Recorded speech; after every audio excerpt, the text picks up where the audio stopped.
vision plans, 40% services medical. That would be considered typical.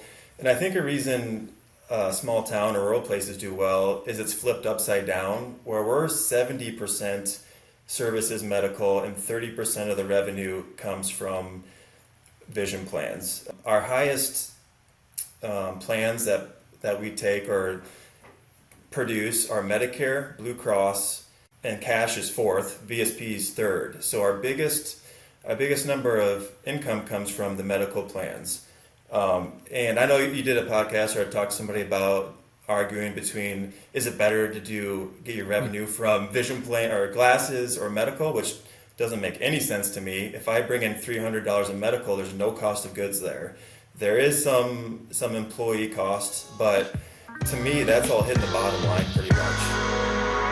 Hello and welcome to the Chris and Derrick Podcast on iCode Media. Today I had a great conversation with Dr. Derrick Randall. We discussed rural practice and urban and suburban practices, different perspectives, different opportunities that exist in both. Please enjoy our conversation. As always, be sure to subscribe to the podcast, write a review, share it with your friends, and support those who support us. The most common questions I get include, what ophthalmological codes or evaluation and management codes should I use? What ICD-10 codes do I need to bill with this CPT code? What CPT codes can be billed together and what can't?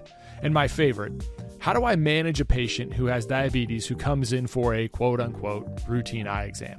These questions really highlight the confusion and uncertainty that serves as a daunting hurdle for providers, makes it more challenging for them to care for their patients and provide those patients with the best opportunity for a lifetime of ocular health and clear vision.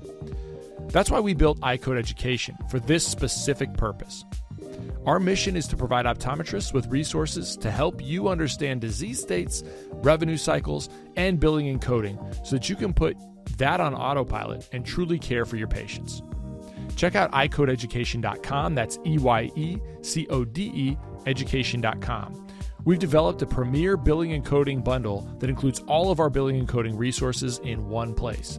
We also have a 10% discount code just for listeners of this podcast.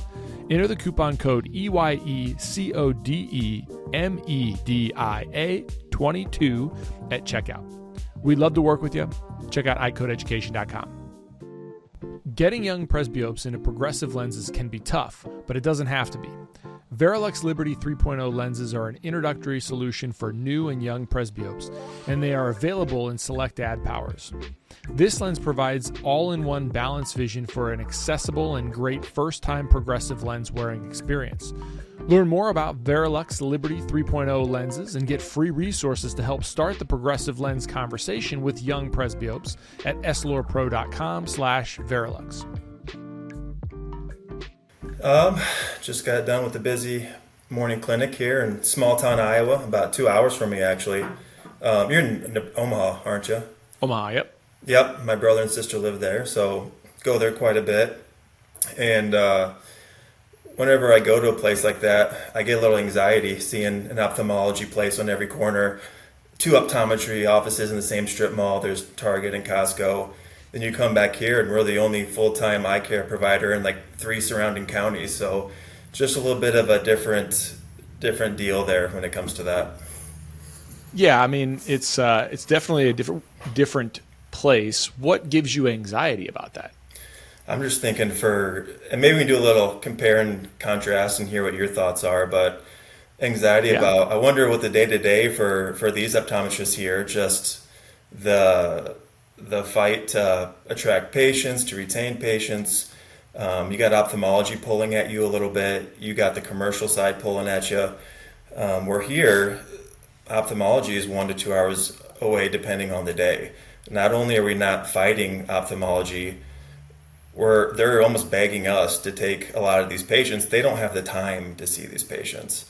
So when I go to a place like that, and I worked 1 year down in Phoenix, Arizona after school at a commercial place, and even down there a little bit between everybody's ophthalmology, there's a little bit of fighting for patients and keeping them aboard. So I saw a little bit of that, and then moving to here 6-7 years ago, it's just completely different from a place like that. If you think about first, you're not wrong about the things that occur in more metropolitan areas. One of the things I think Nebraska has, everybody thinks of Nebraska and Iowa as being very similar. And I don't presume to know a ton about Iowa, but when I think about Iowa, Iowa's got about twice the population as Nebraska has in about the same geographic area. And so, and Omaha and Nebraska has, I think Lincoln is probably almost as big as Des Moines. And so you've got Omaha, which is way bigger than any city, one metropolitan area in Iowa. Plus you've got Lincoln, and they're about 60 miles apart. And the majority of legislators and the majority of healthcare that exists in Nebraska exists in Lincoln and Omaha. And that's also where the legislature is. And so when you get to rural communities, there's lots of rural communities that are probably very similar to your practice. But having said that, there's a perspective in Nebraska that isn't as well accepted as what I think it is in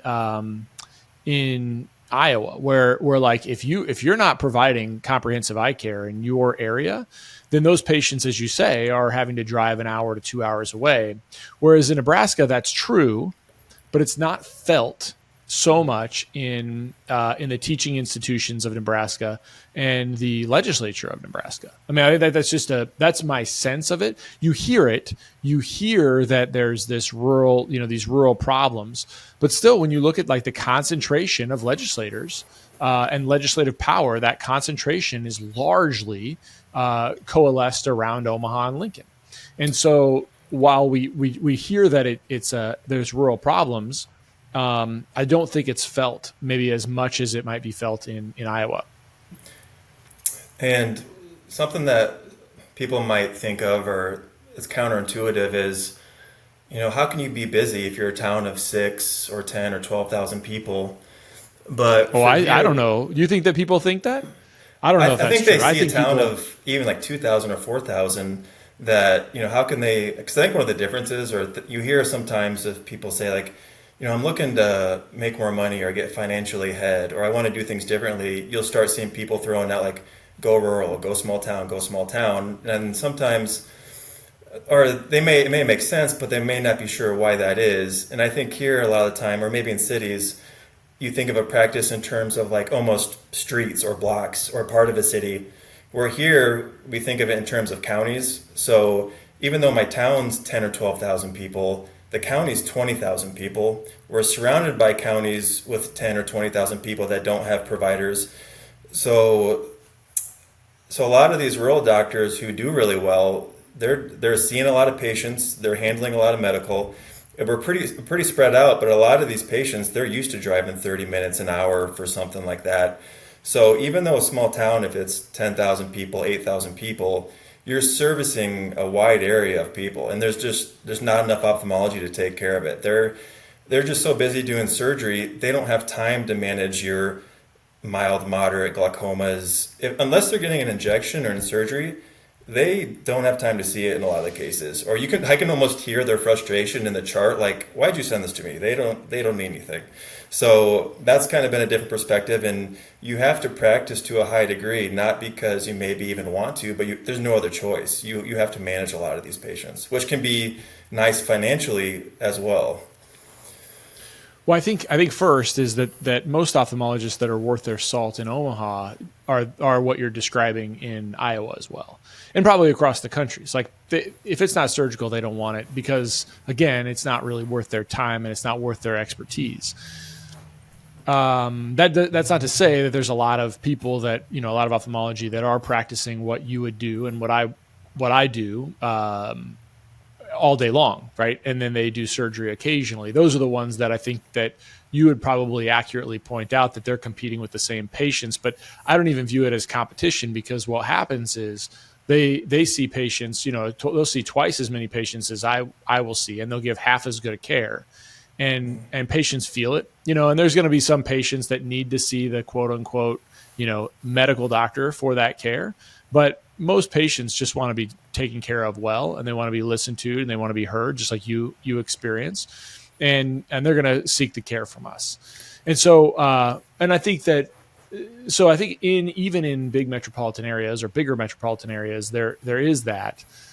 There's what you're describing. The hardest part, I think, is we might have an easier time in Omaha or other big cities where we have the ability to sort of offload the patient, where your offload of that patient has to be pretty significant for that patient to want to travel an hour to 2 hours. Where so it can be very easy. I think it can be easier for us. I think to just be like, hey, yeah, let's go get this other opinion right down the street. Mm-hmm. And I think the damaging part to the profession about that, I mean, one is that, obviously if you're not confident or comfortable in what you're doing, then you got to figure out how to do that something different. But what's damaging to the patient about that is that if it's the case that it's kind of unknowable what they have, like as far as like, is this glaucoma? Is this not glaucoma? Is this, a corneal ulcer? Is this not a corneal ulcer? Sometimes that picture is very blurry. It's not very clear to any clinician. What makes one clinician different than another clinician, and this is where those docs are kind of very advantageous to the patient, is that they have enough clinical experience to know where they're certain and enough clinical experience to know where they're uncertain. And in those uncertainties, they can navigate those uncertainties better because they've got the experience and they haven't just said, hey, here, doc right down the street, what do you think about it? Because the doc right down the street, my experience is they have no greater certainty in most cases. It's just that they know how to navigate those uncertainties better. And that's what you have learned. That's what I've learned over time, that I try to encourage docs, even in our areas. Like, look, if you think this is 90% or 80% this thing, just know what the zebras are, treat it like the horse, and then watch them closely, right? And that's something that I think rural practices have a distinct advantage over metropolitan practices, because you have to watch those cases, right? You have to figure out a way to figure it out, where oftentimes for us, we want to figure it out, but it's kind of like, man, I'm busy doing this. I'm busy doing a refraction. And so let's just have this other guy see it, because they're really better at that. And in fact, they're not better at it. They just are equipped to manage the uncertainty better. Yeah, and something I'd like to point out too is when people think of rural or small town, that doesn't mean you have to like get there by a small plane on a mountainside and you're working in a place like that. You can be an hour, 45 minutes, an hour from a city, and you're still going to be helping a lot of people. So I want to put that out there too, that should I do rural or not? That doesn't mean, again, you're going to be living in the boonies necessarily. So that's one thing there. Totally. Yeah. And my perspective is so today was a day of house cleanup at my house. I was spraying right before I hopped in the shower and came in here. I was spraying off patio furniture and the deck and, getting everything, ready to go for my daughter graduates next weekend. It's this weekend. Yeah. So this weekend she graduates on Sunday, and but her graduation party is in a couple weeks. So we're trying to get everything all squared away. But it's a beautiful day, as you know. It's a couple hours from me. It's probably a beautiful day for you too. And all I wanted to do was be outside. I wanted to do podcasts, and so I can't do that outside. And then I want to fly. And yesterday I had I've got a buddy that comes to my business group on Thursdays, and he has a web company. His name's Jonathan, and he lives on a farm in Mapleton, Iowa. And we were talking last week, and he didn't know I was a pilot. It was shocking because I tell everybody I know that I'm a pilot, just like most pilots do. Anyway, the point is that he didn't know, and so he was talking about doing it. And I said, well, you should do it. And he goes, nah. And I was like, well, I could come pick you up and I could show you what it's like. He goes, you're a pilot? Yeah, I was a pilot. So yesterday I flew up to Mapleton, which is an hour and a half drive from Omaha, right? But a 20-minute flight. And it was awesome. Like, Mapleton was I don't know, have you been to Mapleton? Have you ever been there? I have, yep. Yeah. So super cool town. Like obviously from the air, I haven't actually driven through the town, but it was beautiful. Like right in the Los Hills, and you kind of come over the side, and there's, cloud formation, and it's a pretty small airport. It was one of the smallest runways I've ever landed in. But what I kept thinking was, and I've always thought this, is like, if you want to, like, if you're in a small town And even if you're far away from a big place, the only barrier is what you're willing to do to get there, right? Mm-hmm. It's only a barrier. It's only a perceived barrier.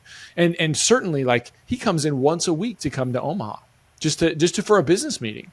So that's not really, like, an hour and a half, 2 hours is not really a barrier to doing stuff you like to do.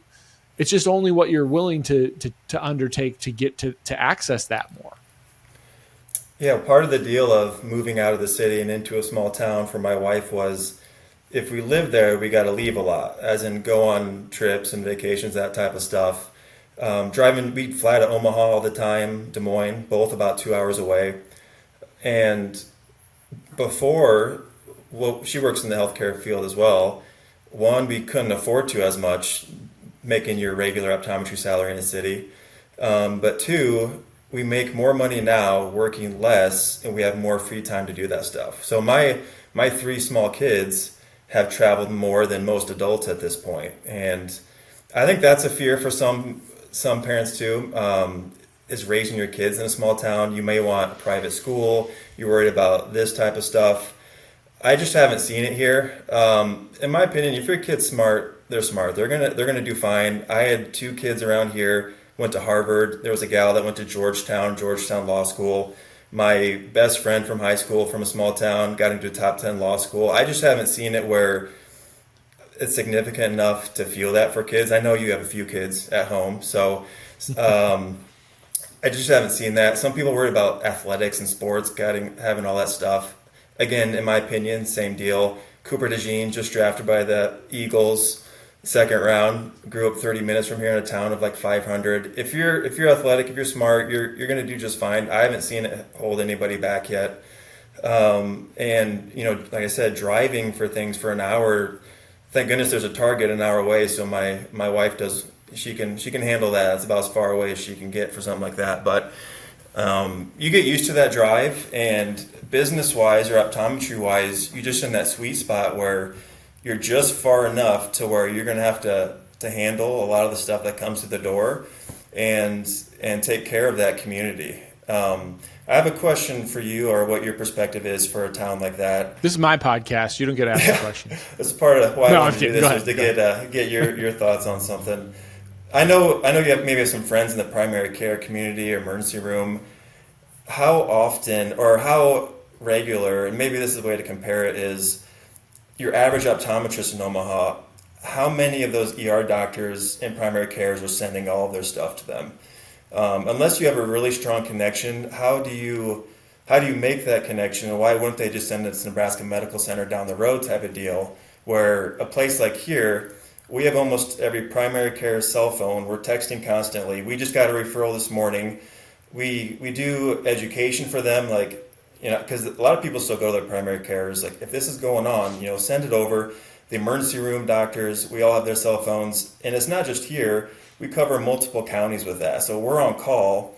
The ER docs don't love eye stuff. So at nighttime on weekends, we're getting calls that we have to go in or go into the emergency room. We have to get a B scan. Someone got shot in the eye with a Nerf gun just a couple weeks ago. 8-ball hyphema. Let's see if there's retinal detachment going on. I just am wondering, in your perspective, and this isn't just like me being special out here. This is pretty common for most small town optometrists. Mm-hmm. Yep. So I don't know how that compares to a city, how much that would be going on. Yeah, I mean, there's a couple problems that occur in cities. When we help practices across the country, and we see it here in Omaha, when you're talking about after hours care, emergency care. One of the biggest challenges that I see is that ODs don't want to do it. I mean, they generally don't want to do it. So they'll be like, I'm on call 24 hours a day, 7 days a week. I'm always on call. And especially with the advent of telehealth, that actually makes it a lot simpler to triage stuff in your practice, where you're not always running into the practice to take a look at something that you may be able to just talk to the patient and see from something like this. Not always, but at least you can triage it. Like, is this something I can take care of tomorrow, or is this something I can take care of right now? Two, so beyond that, right? Like, two, And so what happens in more metropolitan communities in a lot of cases is that they've abdicated those calls to an optometry group. And so they aren't seeing those. The second thing is that, to your point, many primary care docs just find it easier if they're within the Nebraska medicine system to keep that patient in the system and send them down to Trulson or one of the clinics of Trulson. That's a tough nut to crack because it's how they were trained. It's within their own health system. And there's also, I will tell you that because optometry in some places don't take call, don't want to see. The reality is they just don't want to see ocular disease patients. I mean, they might see a red eye here or there, but I'll tell you what, like I've said this before in private, and I'll say it right now, like our value. So there's nobody better than optometry to take care of red eyes. There's nobody better than optometry to take care of corneal foreign bodies. There's nobody better to like triage a patient that gets hit in the eye with a blunt object than an optometrist. But that's not our value, as you see. It is not our value to the healthcare system. Our value to the healthcare system is being able to manage chronic ocular diseases and also be able to help people with the systemic implications or the ophthalmic manifestations of systemic diseases, to be able to help those primary care doctors. But we've been sort of sold this bill of goods as a profession that, like, my value as an optometrist is I can identify if you have mild diabetic retinopathy. Certainly, it's a value for us. It's a complete value for us, but that we provide to a healthcare system. But that is not our primary value, and we have accepted this, I think, as a profession, is that like, okay, well, the diabetic eye exam is like, I'm just communicating to the primary care doctor. I'm not saying like don't do that. I think it's very important. It's very valuable. But where we are unique, that a computer can't replace us, that a ER doctor can't replace us, where a physician assistant can't replace us, is in the management of all those chronic and complicated eye diseases that we have the knowledge, education, and training to provide. So unless we're constantly doing what you're doing, which is communicating to internal medicine physicians, family medicine physicians, ER physicians about what we're doing, and then providing value by doing the thing we say we can do, then we're not going to ever change any minds. We're not going to ever get those referrals. So I don't know. It's a long way to say it's a big uphill battle because you're cracking all of those nuts. And then if you decide, that's where our conversations back and forth via email have come in is, then you're worried about managed vision care and vision care plans. And I'm not saying that I'm not worried about them and that you're not worried about them in rural practice, but like if that's what you're really worried about, and getting a $5 increase from a managed vision care plan, or even a $10 increase, like it's toiling. We're toiling and we're being positioned in a place where our net gain is, even if we could achieve that net gain, I'm not saying it's not worthwhile. It's not a worthwhile endeavor. I think it is, but like we're toiling in areas where, we're making $10 over here, where if we just watch for a few things differently and communicate a little differently to patients and other providers, you're chasing $10 here for the sake of $200 over there. And it seems silly to me, but that happens a lot, and it's not our fault per se as a profession. It's just something that has occurred. I'm not sure how it's occurred, but it's occurred. Yeah, and kind of going on the financial theme there. So I follow the numbers pretty closely. I like to look at that stuff, KPIs, where we're doing revenue wise. And again, you'll hear, if you want to make money, go rural. Or a lot of time, it seems like in cities especially, you'll see, I want to drop vision plans, I want to do medical cash, see less people, make more per patient, that type of stuff. See if you agree, typically they say a regular optometry practice, 60% revenue is depending. Vision plans, 40% services medical, that would be considered typical.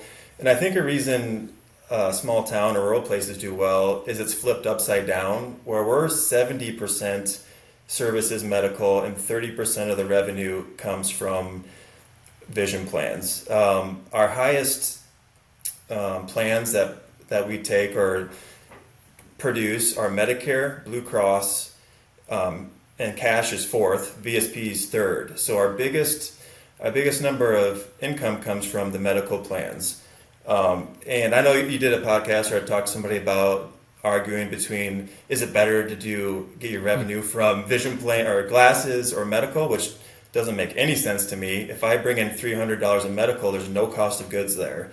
There is some employee costs, but to me, that's all hitting the bottom line pretty much. And I was just seeing city-wise, I mean, and some people say see more or see less, make more.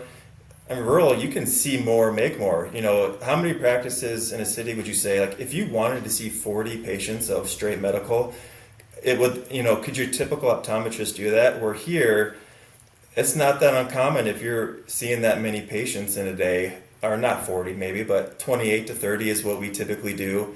Could we see more? Probably. I just don't know what the opportunities is, especially for like a new grad, someone early in their career is like, I want to see 30 a day. I want to have a 35 to 40% net on my income, and I want to produce $1.5 to $2 million a year.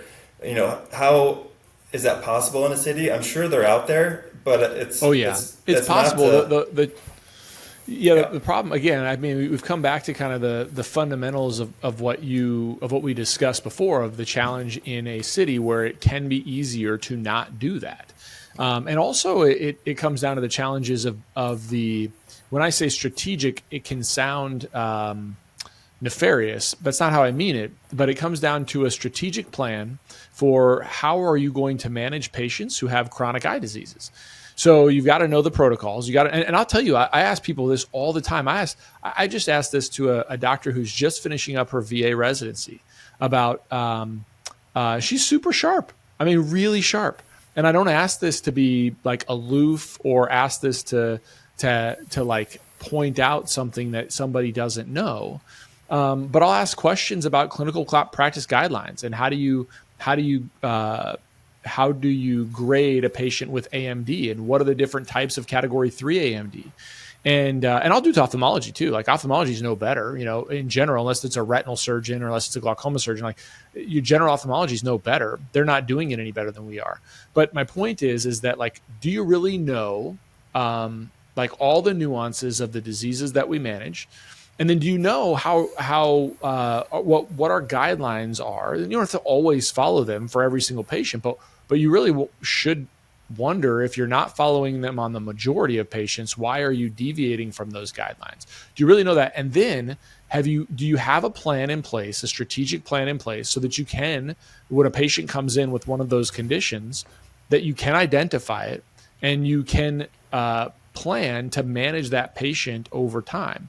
That's where I think, and rural too, I think, you know, urban and rural practices struggle with that big time. And so that's it's just kind of easier in an urban practice to not do those things, because you can just, when something gets unusual, then he's like, well, I'll just have somebody else. The perspective is, I'll just have somebody else take a look at it. But I think there's a lot of practices in Omaha that I know very well that do what you're talking about in rural practice. So I think most of what I'm hearing from you, it's almost like, how do you translate the experience from a really high performing rural practice into urban practices and suburban practices? It's, in a lot of cases, my belief is that it's about identity. It's about what role do I serve in my community? What's my responsibility to my community?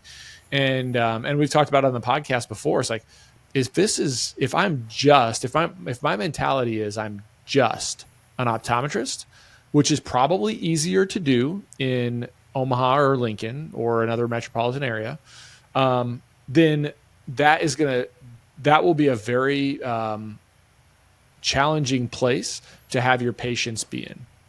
Because you wind up always abdicating any complex or most complex management. That's what I've found.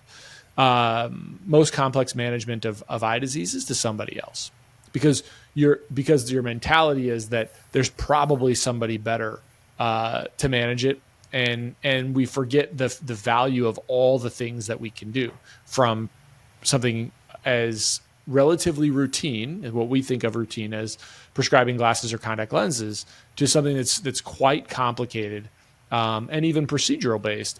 But I'll say, like, the nuances of managing a patient with ocular surface disease and moderate glaucoma or severe glaucoma and macular degeneration, like, that's complex, man. And I'll tell you that the glaucoma surgeon is not as good as you or I at managing that patient, and the retinal surgeon is not as good at managing that patient as you or I, and neither is the corneal surgeon, right? Because they're going to look at their one area. But when we're firing on all cylinders, and I believe it can be done in urban practice, just like it can be done in rural practice, that patient is best served. And that's what I hope comes from most of the conversations I have with people. But also, this conversation is like, you can do those things, and you are the best place to do those things. Yeah, I think definitely it's possible, and you hear about it. But what I'd say to some new grads or somebody thinking about that, and not everybody who hangs a shingle in a small town is going to do awesome or be awesome, but your chances are probably a little bit higher to get off the ground and going a little quicker. You know, you hear, God bless the cold starts, in cities and suburban areas. You hear, some do really well. A lot seems like it takes 1, 2, 3 years before they turn a profit, which is pretty standard. That type of stuff, just to get up and going. Where here, there's offices closing down all around us, and they've approached us to purchase them. We don't have the optometry power to staff them all, unfortunately. I know a lot of areas around here where there's going to be a ton of need. I use some artificial intelligence here, looking at stats, and it said 21 counties in Iowa have one or fewer optometrists in it. And that doesn't mean full time. That just means there's a clinic like a beacon showing up. Nebraska was 13 counties with one or fewer. So these two states are connected. We have 34 counties with one or fewer. So your chances of going out there, buying a practice for probably not a whole lot of money, is just, and this is the reason I went out there. I wanted to jumpstart my financial career. I wanted to own real estate. I wanted to start investing some money, making the average optometrist salary in a city with a higher cost of living. I just wasn't getting there as fast as I wanted. So in my mid 30s, what I've been able to, we just got done building this 7,000 square foot standalone building. The cost to build this building is probably the same price as a lot in Scottsdale or Southern California, somewhere like that. I bought rental properties. We bought land we were going to develop. We ended up selling. I'm putting money into investing every single month. Would I have been able to get there living in Phoenix? Maybe, maybe not. I know it's a lot less friction here getting to that point. And for me, that was important to me. Some people have different priorities, and that's perfectly fine. But just for the newer grads listening, if you want to jumpstart your financial career, it's possible in a city. I just think there's maybe less friction to that in a smaller town, just on cost of living. Yeah, I don't disagree with you. I at all. I think there's tons of opportunity for that. I've got really good friends that practice all across the state, and I look at, they build new buildings, and their land cost is like a very small fraction. So for me, I'm 42 years old. I've been in practice for 16 years now, basically almost to the day. And I finally found land, and finally could afford to build a building on that land, after 16 years. So, it's a good point. You're not gonna have any battle from me. I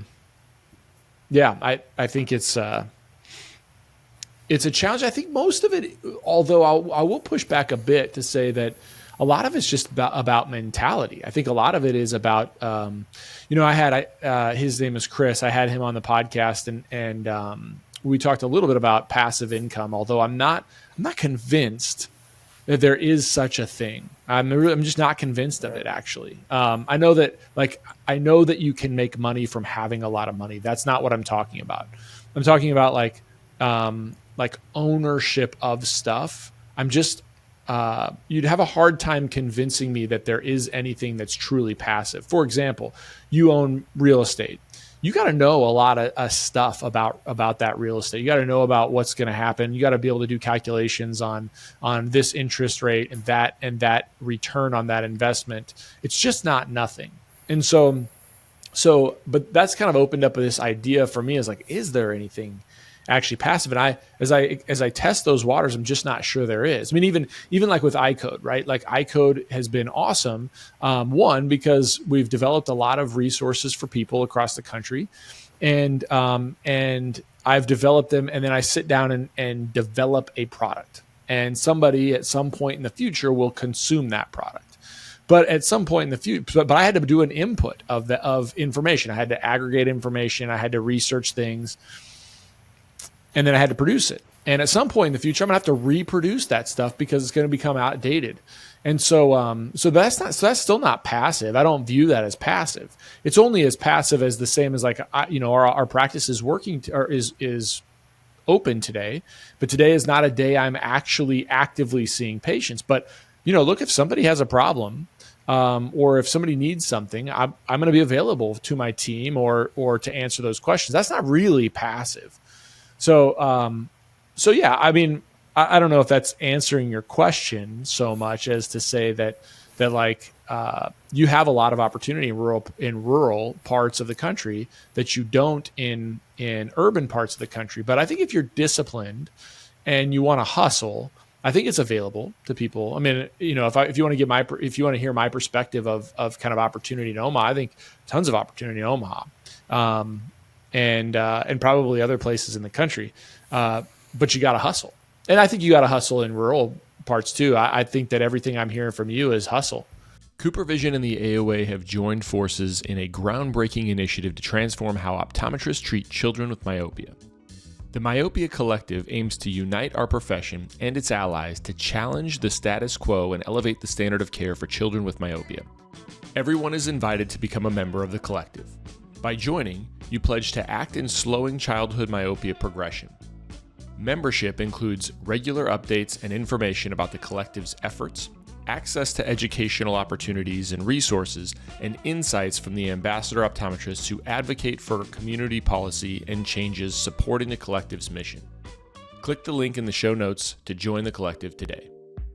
As you know, patients with vitreous floaters are often frustrated by their symptoms. The challenge as clinicians is to offer solutions for our patients for vitreous floaters that are effective. But more often than not, the options of YAG vitreolysis and vitrectomy are not practical because the benefits don't outweigh the risks. That's where Vitreous Health from MacuHealth comes into play. Previously on the podcast, I've discussed the FLIES study with Dr. John Nolan, and the bottom line is that I can be confident prescribing this for my patients with floaters because I can tell them a large randomized placebo-controlled trial found that after 6 months of supplementation with Vitreous Health, floaters were reduced in size by approximately 30%, and 70% of patients had an improvement in their symptoms. Vitreous Health has been great for my patients, and we really feel like we have a viable option to treat patients with vitreous floaters now that we didn't have before. If you're not utilizing Vitreous Health for your patients, reach out to your MacuHealth representative now. Yeah, and I don't know how much they teach it, or I'm sure not much at all, but just the upsides of something like real estate. I mean, ophthalmology has real estate. They have their ASC. They own the real estate to the ASC. They make money from that. They're getting clinical trials, which is quite lucrative. For optometry, I've gone to some talks for optometry schools, and getting into real estate can be a huge deal. Yeah, you're building wealth, but you have the income. You can charge yourself rent, and you have a separate LLC. You depreciate the building. You depreciate the interest you're paying on the building. You have the expenses coming out of that. When you're an owner, as you know, and a lot of time I don't think they realize the difference between owner versus associate or W-2. You're taxed a little bit differently on that stuff too. So yeah. Just getting into different modes of that, it really, I wasn't taught a bunch of that when I was growing up. I didn't know anything about it. It's really eye-opening seeing how especially around here, some of these higher income folks, what they do and what they're putting money into, and just a little bit of the games that are being, because it is a game in reality. I mean, Well, that's the hard part, right? Like, yeah, I mean, the hard part is that a lot of people, when you start talking taxes and X, Y, and Z, it's kind of like it feels like, like, I'm using this strategy to do this and this strategy to do that. But like, look, if on the one hand, like when Warren Buffett says, and everybody thinks like in Omaha, everybody loves Warren Buffett. They might. I don't. I mean, he's just another investing guy, and he's a sharp guy. Obviously, he knows what he's doing, but like, he's just a guy, But it's funny when you see, I don't know if you've been here during Berkshire Hathaway days, but like you get people that come in, it's like they worship. Like Warren Buffett, I won't even mention the name of the restaurant, but anybody who's in Omaha knows the restaurant I'm talking about. And it's a fast food chain, and it is a dump. It's like you walk into this specific fast food chain. It's the one he owns. And like you walk on the floors and it's disgusting. It's just gross. But Berkshire Hathaway days, and everybody like flocks to this one fast food restaurant like it's Mecca. And it's crazy. Anyway, my point is, what was my point? About investing. Oh yeah. So Warren Buffett makes a point about, well, my secretary pays more in taxes, pays a higher tax rate than I pay. Well, look, your secretary doesn't have the ability to pay tax attorneys millions of dollars to figure out how to save you $1 more than you're paying them. She doesn't have that ability, but those tax laws exist. And so yeah, I mean, I think but you just have to figure out how to do what you said is play the game. He plays the game. He knows the rules, and he gets to capitalize on playing that game. And so do many other people. And maybe it's just easier. You sort of start to open more doors when you start playing the game, because in order to play the game well and play it profitably, you have to talk to the right people. And in your community, as you've seen, you get to experience, you get to learn from those people who have already done it. And I think again, in a bigger place, you have to be a little more intentional about making those relationships. Yeah, something in a smaller town. Well, you are eye care in the community, and you are really a pillar of the community. People know who you are. You can talk about upsides, downsides. I'm more of an introvert, so if I go into a gas station, and I've had 3 different people come up to me into a gas station like, hey doc, will you look at my eye? Or like, will you look at my glasses? Like, I'm just trying to get a drink and get out of here. And that's everywhere you go, which in a way is good and nice, and you put on the smile face, and that's fine. But being a pillar of the community, you are opened up to a few more things. You're on a lot of committees, and it's not really. You can be intentional about it, and I am, but it just kind of happens because you're held high in the community, and people see your value, and they hold you there, and you need to do a good job. But I think those doors just open up a little bit wider, I guess, in a smaller town. And you're asked to do a lot of things and help out with stuff. And it's really fulfilling, not just doing eye care. And you're taking care of this huge area. And people appreciate that. And it's just opened up doors to other things and talk to other people about interesting stuff. Do you think that people are afraid of that? Like, one of the things I think about that is like, if I were to go to a small town, if Chris Wolfe buys a nice whatever, and you're in a small town, everybody knows it in the small town. Do you feel like people are worried about that, and that would have caused them to avoid to go to a small town? Do you ever worry about building or buying or doing something that the whole community is going to find out about, and they think, well, Dr. Randall, he just bought this or bought that? What do you think about that? I think there's some. Depends on your personality. For me, I think about that a little bit. My wife works in orthopedics here in town. You go to a restaurant, like, oh, how many people are we going to see at the restaurant tonight? Type of deal. But yeah, I think if you pull up in a brand new BMW driving around, the thing is, people notice. People notice and people talk. Yep. There's that type of stuff that happens in small towns. Do you not do things because of that? I think we still do things pretty normal. I know there's like a dentist in town, a lot of primary cares. They're not out hitting the town partying at nighttime. I'm not saying we do that either, but you do act in a different way. Everybody knows everybody, in a smaller town. which can be good or bad. Again, there's upsides and downsides. You definitely act differently, but you also get treated differently. Like I said, there's a pretty high respect level. People know who you are, and they'll come up to you and say, hey, thanks for being around for when you helped out my kid the other day when they got poked in the eye by a tree when they were four-wheeling type of deal. So there's ups and downs to that, but there's a little bit of eyes are always watching you. When you're down there watching the game on a Saturday at the bar type of deal, which is fine, keeps you in check a little bit. Yeah, that's right. Well, listen, Dr. Randall, I'm so glad that you came on today to talk about this. Any parting thoughts that you would leave to new grads, maybe that are looking to come to rural practice, or students, or docs that are just kind of not happy where they're at, whether it's come to rural parts of the country or like do something different? What do you think? I think they should look into it, and don't be afraid to reach out to some of the docs. Do your research. See how many are in a certain area. Reach out. You'd be shocked by if you just sent an email. I had a friend that sent personalized letters, and that's how he found his practice in a small town. There's a lot out there looking to pass on their practice. Some for almost nothing. They just want their patients and their community to have somebody there to take care of them. And the thing about a small town is you can take it as high or as far as you want to go. If you want to treat everything, do everything, there's a real chance there for that, and you're going to be doing that immediately. So it's a place you can expand your skills. You have to expand your skills in order to do that. It's very fulfilling. The amount of diversity you see in a small town is high, and it's fulfilling work-wise, financially, and I've had no regrets so far for coming here. Awesome. Thanks so much for being on. Appreciate it.